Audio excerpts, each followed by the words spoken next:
Gracias a Dios por este día que Él nos da nuevamente para disfrutar de su maravillosa palabra. Estamos estudiando el libro de San Marcos. Los discípulos reconocieron que Jesús era el Cristo.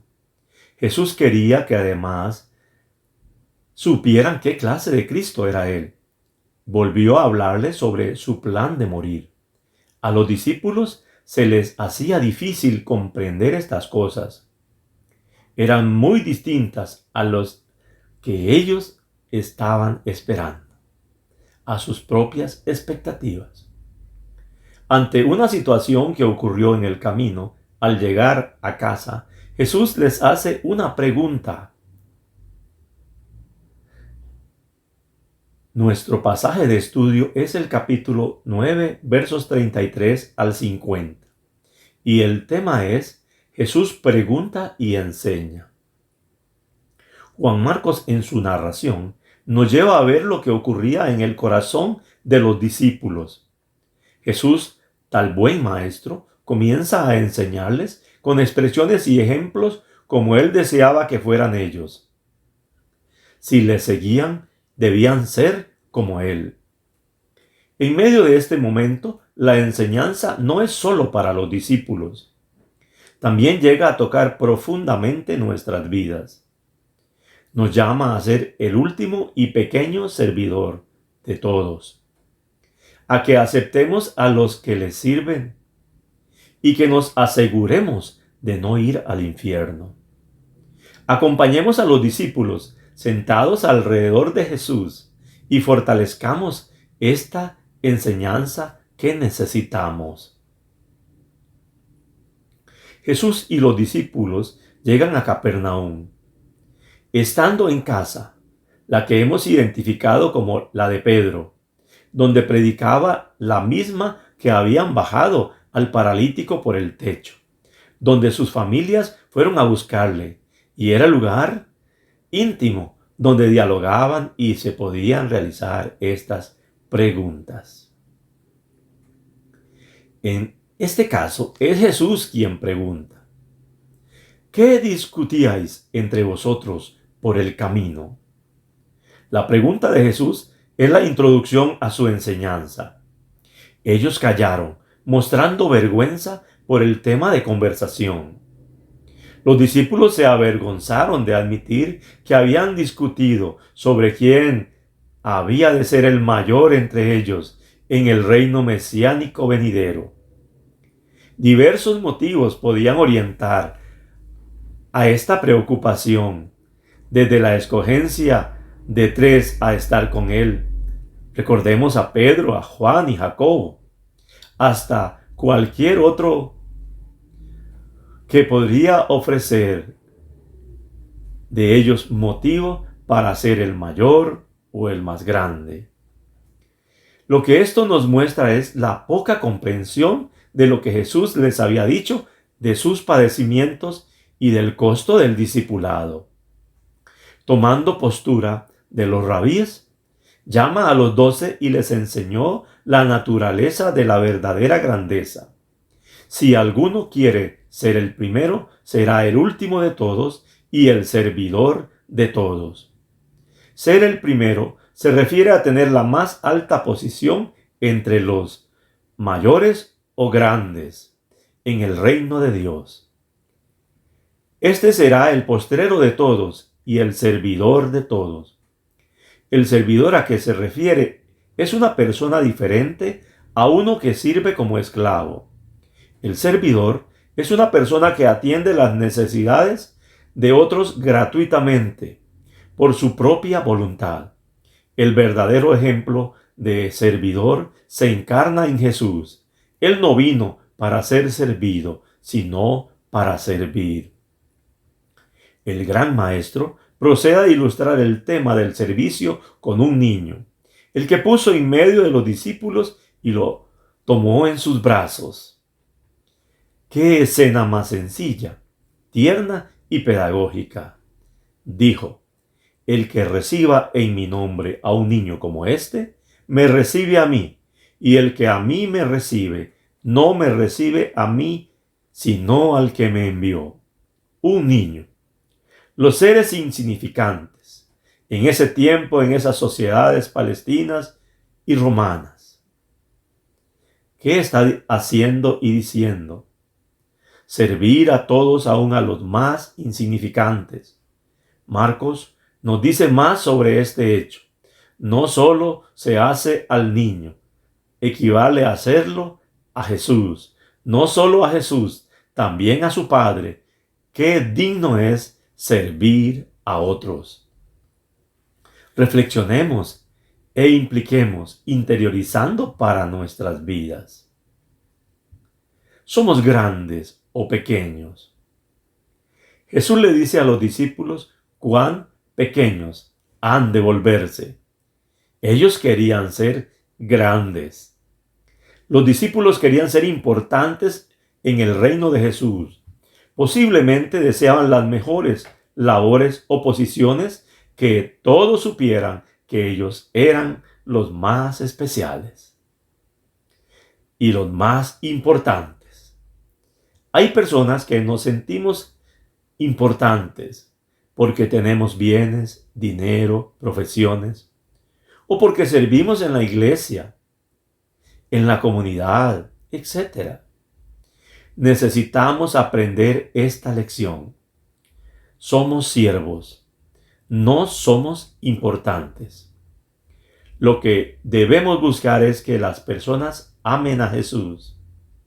No debemos ponernos por encima de las personas. El llamado de Jesús es servir a los niños pequeños, los que no pretenden ser importantes. Él se agrada que tengamos un servicio hacia ellos. Es servirle a Él y al Padre. El verdadero discípulo imita el ejemplo del Maestro. Vino a servir, no a ser servido. Convirtámonos en siervos que servimos a todos. Nunca olvidemos esta máxima. Si alguno quiere ser el primero, será el último de todos y el servidor de todos. En medio de esta sencilla y eficaz enseñanza, el apóstol Juan interviene. Dirigiéndose a Jesús como maestro, le informa de la prohibición que hicieron a un exorcista anónimo que echaba fuera demonios en el nombre de Jesús, porque no lo seguía. ¿Qué podría ser la causa de esta prohibición? Es posible que al no estar con ellos, creían que no fue comisionado. ¿Qué les parece pensar en el éxito que este hombre tenía en el nombre de Jesús al expulsar demonios? Recordemos que 9 de los discípulos no habían podido expulsar al demonio que trajo el Padre en aquel hijo, narrado por Juan en este capítulo. Jesús les dijo: no se lo prohibáis, porque ninguno hay que haga milagro en mi nombre, que luego pueda hablar mal de mí, pues el que no es contra nosotros, por nosotros es. Jesús manifiesta su aceptación a este hombre usando la frase siguiente: el que no es contra nosotros, por nosotros es. No hay neutralidad si se sirve a Jesús. No puede servir contra él al mismo tiempo. Aunque no estaba con los 12, le seguía viviendo para él, glorificándole y sirviéndole contra las obras de Satanás, liberando a los poseídos por él. Jesús declara: y cualquiera que os dé un vaso de agua en mi nombre, porque soy de Cristo, de cierto os digo que no perderá su recompensa. La recompensa es segura para todo aquel que diere un vaso de agua a uno de sus seguidores en su nombre. Sí, esto hace énfasis en los actos sencillos y pequeños. No solamente quien echa fuera demonios, cualquier acto de servicio en nombre de Jesús. Esto no es por la obra que se realiza, sino por la maravillosa gracia de Dios a los que le siguen. En contraste y concluyendo, Jesús advierte duramente a cualquiera que a propósito provocara que alguien dejara de creer en él o que apartara de él a los pequeñitos. Estos son los niños o discípulos sencillos e inmaduros en la fe. El castigo era tan severo que mejor le fuera a esta persona que se ahogara en la profundidad del mar, atado por el cuello a una piedra de molino. Esta era una piedra pesada y plana que un burro hacía girar cuando estaba moliendo el grano de trigo. La figura es que ese hoyo que tiene en el centro se le amarraba un mecate para luego amarrarle allí al cuello y tirarlo a lo profundo de la mar. ¡Qué castigo más severo! Reflexionemos e interioricemos. Comprendemos la postura de los apóstoles que expresa Juan. No habían escogido a este hombre y creía que lo hacía con razón diciendo: no es de los nuestros. ¿Cuántas veces nos volvemos partidarios y hasta sectarios en nuestras iglesias y con las personas? No son de los nuestros. No debemos permitir los partidos y que el sectarismo nos ciegue los ojos en cuanto a la bendición divina sobre otras personas de Dios que estén fuera de nuestro grupo. No permitamos que el exclusivismo espiritual confunda la lealtad a la propia iglesia y denominación con la fidelidad al Señor, diciendo: no son de los nuestros. Recordemos, nadie tiene un monopolio sobre la obra del reino de Dios. Debemos aceptar, alegrarnos y regocijarnos siempre que el Señor utiliza a otro hermano o hermanos con la manifestación de su poder en medio de su obra. Debemos buscar por encima de cualquier otra cosa que el nombre de Cristo sea glorificado. Debemos alegrarnos siempre que el Señor utiliza a otros hermanos nuestros para manifestar su poder a través del nombre de Jesús. Si es de Jesús, es nuestro hermano, es de los nuestros. Con el severo castigo que nos narra Juan para los que hagan tropezar a uno de los pequeñitos, Juan Marco nos introduce directamente a la siguiente advertencia, diciendo a sus discípulos: si tu mano te fuere ocasión de caer, córtala. Y si tu pie te es ocasión de caer, córtalo. Y si tu ojo te es ocasión de caer, sácalo. Esta es una forma figurativa de hablarnos Jesús. No es literal. Podemos amputar todos estos miembros y seguir en nuestra vida pecaminosa, ya que proviene de nuestro interior. El pecado proviene de nuestro corazón. Pensemos en estas posibilidades. La mano son nuestras acciones, lo que decimos hacer, cómo decidimos actuar. El pie nos lleva por el camino de la vida, por lo tanto puede referirse a las sendas por las que decidimos encaminarnos o la vida en que andamos. El ojo es la capacidad de comprensión y el juicio que todos tenemos ante las cosas que nos pasan y las personas que encontramos. Hacemos valoraciones y juzgamos qué está bien y qué está mal. Jesús quería dar a entender que un discípulo debía tomar una acción pronta y decisiva contra cualquier cosa que lo alejara de su lealtad a Él. Como discípulo es mejor amputar y entrar a la vida eterna que ser un incrédulo manteniendo su lealtad al mundo, sus deseos y siendo esclavo de Satanás. Al no creer en Jesucristo como su Señor y Salvador, será echado en el infierno, donde el gusano no muere ni el fuego nunca se apaga. La palabra que se traduce como infierno es Gehenna. Es una transliteración de dos palabras hebreas que significan Valle de Hinón, lugar que se encontraba al sur de Jerusalén, donde en cierto tiempo los niños eran sacrificados al ídolo pagano Moloc. Más adelante, durante las reformas de Josías, el lugar llegó a ser el depósito de desechos de Jerusalén, donde el fuego ardía continuamente para consumir depósitos regulares de basura infestada de gusanos. Según la forma judía de pensamiento, la figura del fuego y de los gusanos describía vívidamente el lugar del castigo eterno futuro para los malos.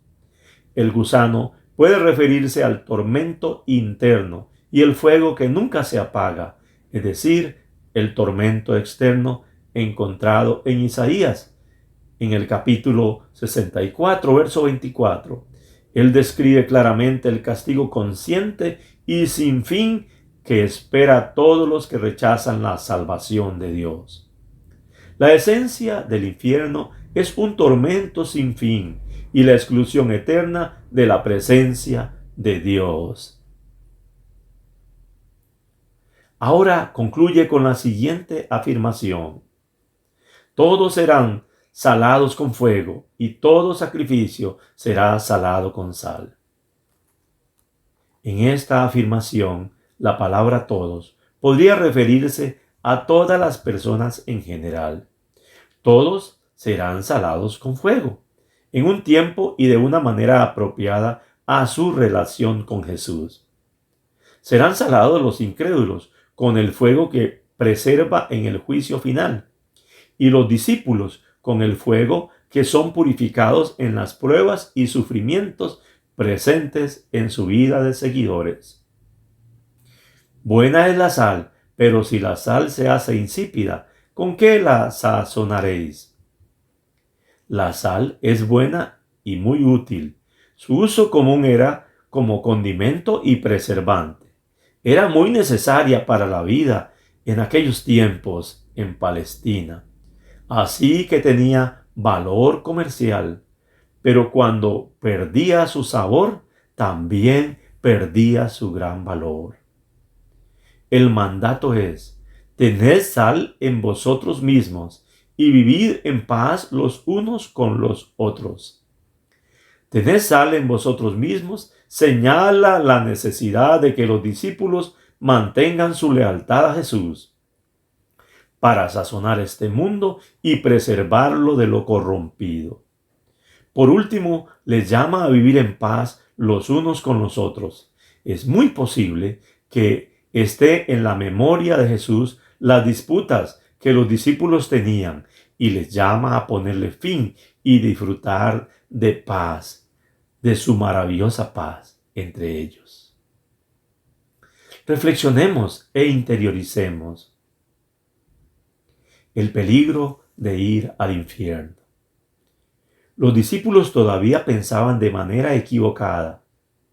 Si no cambiaban, estaban en un gran peligro de ir al infierno.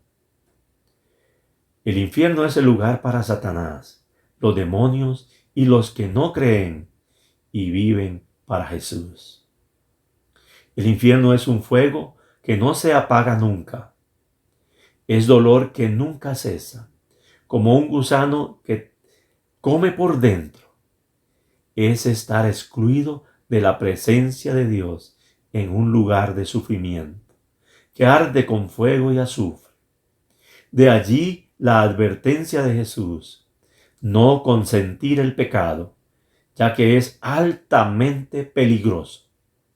Se debe rechazar apenas viene la tentación, sí, de inmediato y decididamente. Debe ser amputado al instante sin vacilar. ¿Qué necesita ser cortado en ti? ¿Qué cosas te hacen pecar?